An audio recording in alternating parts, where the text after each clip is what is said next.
Hi, I'm Matthew from Barrows Borderlands, and I was going to make a video talking about some of the other role-playing games that we actually use at our table. So, as y'all know, we use Barrows Borderlands for the core system of our world, but our table likes to play other games. I just made a video earlier about board games that we use in our game, our campaign, but we also use other role-playing games. So, in the Borderlands, at least in my home game of it, there are portals that open up to other worlds. And the whole idea is it's cool to take your characters from one world to another, and sometimes it'll just be an excuse to use a different system because we want to play another game. For example, currently, if I'm not mistaken, we have a portal going to, let me check here. Yeah, so the current portals that we have right now, we actually have a few more than this list, but we've got a portal leading to Tecumel, some of my other campaign worlds that I've made, Arduin, Cal Aerith, Hyperborea, Medieval Earth, Blackmore, and so we love using other game systems. It's just fun. It's not for everybody. Some people have their favorite, but if you were wanting to make a campaign that was played a bit more like how we do it, or at least just to share how we do it with y'all, I thought I would go over some of these systems and some of these other methods of play. But to start off with, though, I'm going to talk about a great resource that y'all should check out. You guys can find this online wherever you can get it legally. But Judges Guild, back in the... When did they release this? This would have been... Oh, it was old, but when they released the Ready Ref sheets, so I just printed out a copy of it, but these are really awesome to use at your table. They've got a lot of cool little secret things in here, like weapon priority. They've got stuff in here about making advertisements for your campaign. This is really good if you're trying to build out your campaign world and make things seem a bit more alive. But now I'm going to get into some of the other games. One that I actually meant to have brought up in the board gaming section because I talked about chainmail on there, but this one is very interesting as well, the Strategos Inn. My campaign world has black powder weapons, so we'll be using multiple different war games to make things happen, but Strategos Inn is based on the Strategos rules by Totten, but this is David Wesely's sort of rewrite of those rules for his home group. Dave Arneson was one of the players in Wesely's game group, who later went on to make Dungeons and Dragons from his Blackmore campaign. I know that David sells these, so I don't know if you can get them outside of the conventions, but I'm sure if y'all do some digging, y'all can find where maybe he's selling them online or whatever else. I bought this from him in person at one of the conventions, but this is awesome. I want to get into playing it more, but you know, it feels a lot like the Valley Forge game that he also made. So, you know, if y'all want something similar that you might be able to more easily find on like eBay, Valley Forge is an option. Next up, we use, so let me grab it.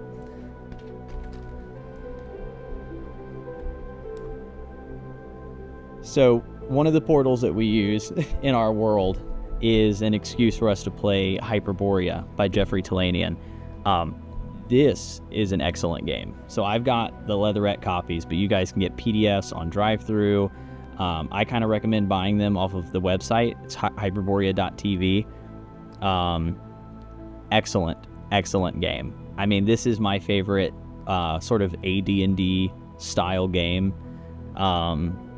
Really great to check out. It's set on a floating disc, floating around Saturn, and it's got that weird science fantasy that y'all know I love. Really good to check out.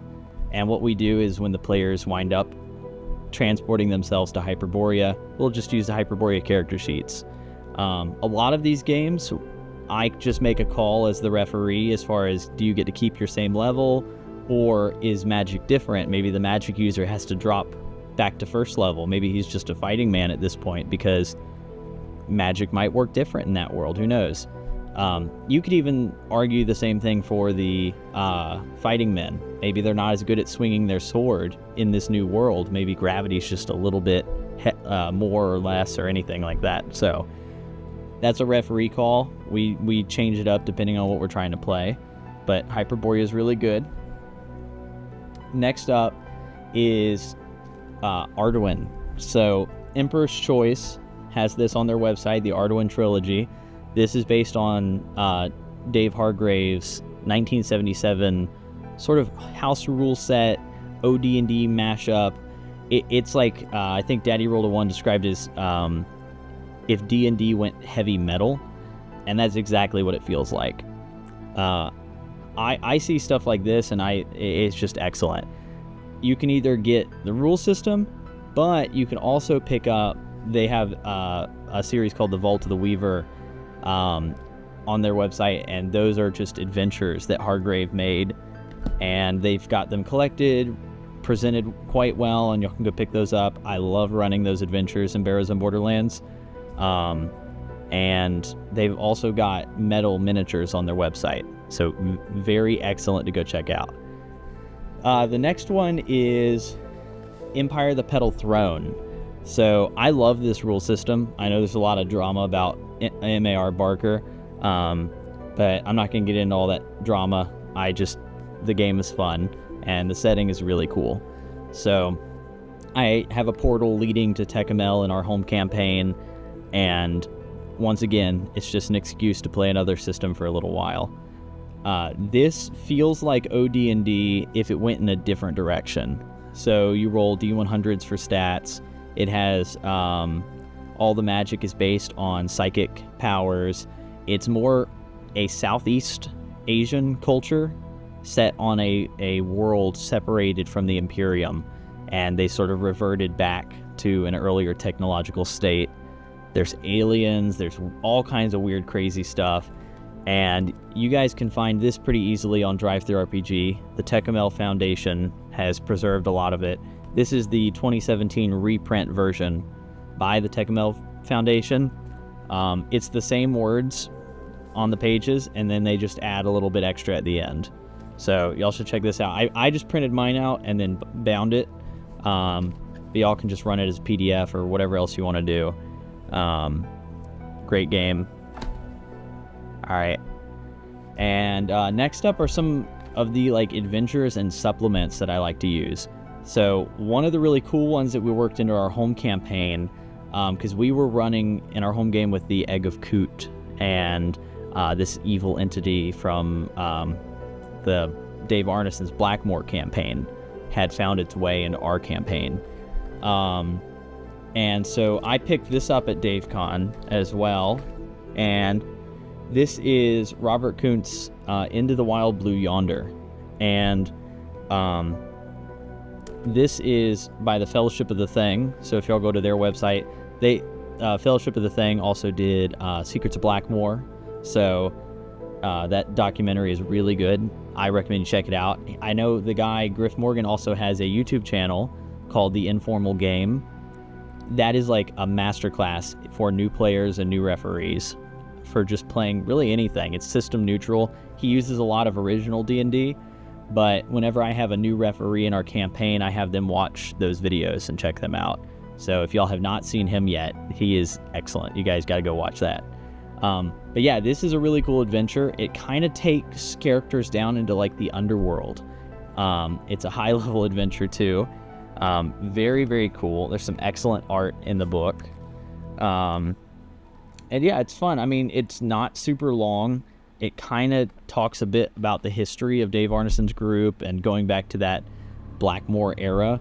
So I recommend checking this out. He's also got some other books on the website, like The Lost Dungeons of Tonisburg and some other really cool ones like Blackmoor Foundation. So if you guys want to see some of the old maps and how they did that old campaign, go check that out. And the last one today, I've got plenty more. I have so many different game systems that we like to use, but the last one I'll bring up is another supplement. So I know that there is a Carcosa supplement out there, and that one is awesome. But there is another Carcosa supplement. This one is by Tristan Tanner. It's called Lost Carcosa. So if y'all have read Barrows and Borderlands, you know that I referenced Carcosa and the King in Yellow and stuff like that. I found this one maybe a few months ago, and after reading it, I just thought it was really cool. But this is Lost Carcosa, and it has some additional rules for OD&D. You could work this pretty easily into Barrows and Borderlands. I think you can find this on TTRPG. I just printed out the PDF of it. But it's got like new character races. It's got monsters like the Elder Things, ghouls, zoogs, Cthulhu. I mean, it's kind of crazy stuff in here, and some new spells to add to your campaign. Speaking of new spells, if anybody finds a copy of the Necronomicon by Errol Otis, that also, it has spells going up to 12th level. I use a lot of those spells in our home campaign because they're awesome. One of them is like, you can spawn boots that make your character continuously walk even after they're dead, and they'll take you back to a predetermined location. One of them is, I can't remember what it's called, but you just like raise out your hand and you call for an organ out of your enemy and it just comes to you. It really wild spells, some high sorcery. But yeah, if y'all can find a copy of that, also really cool. But I'll leave it at that for today. I don't want to make this too long. I'm probably going to have to do a lot of these videos just talking about cool stuff that we do in our home game. But I really hope y'all have enjoyed it. Hopefully, I'll be making some more stuff soon. Radioactive Boogaloo is out, and Radioactive Boogaloo 2 is out and being updated each week. So if y'all want some new classes for your Barrows and Borderlands game, go download them. They're free on my website, barrowsandborderlands.com. You can download the PDF for free. And if you guys want the box set, I am slowly decreasing my copies of the game. Y'all have been awesome picking up Barrows and Borderlands box set. So I'm going to be making some more shipments this week. I know some of y'all are waiting on orders that y'all made on Friday. Monday I'm going to be shipping them out. But yeah, dude, it's kind of wild. So I just wanted to thank you guys for picking up the game. It means a lot to me and the group. When I started doing this, I kind of thought that I was only going to wind up selling like 30 copies maybe at the local game store, maybe a copy to my parents or something, but y'all have been awesome, so thank you a lot. I'm going to keep trying to make cool stuff. Yeah, y'all have a good one.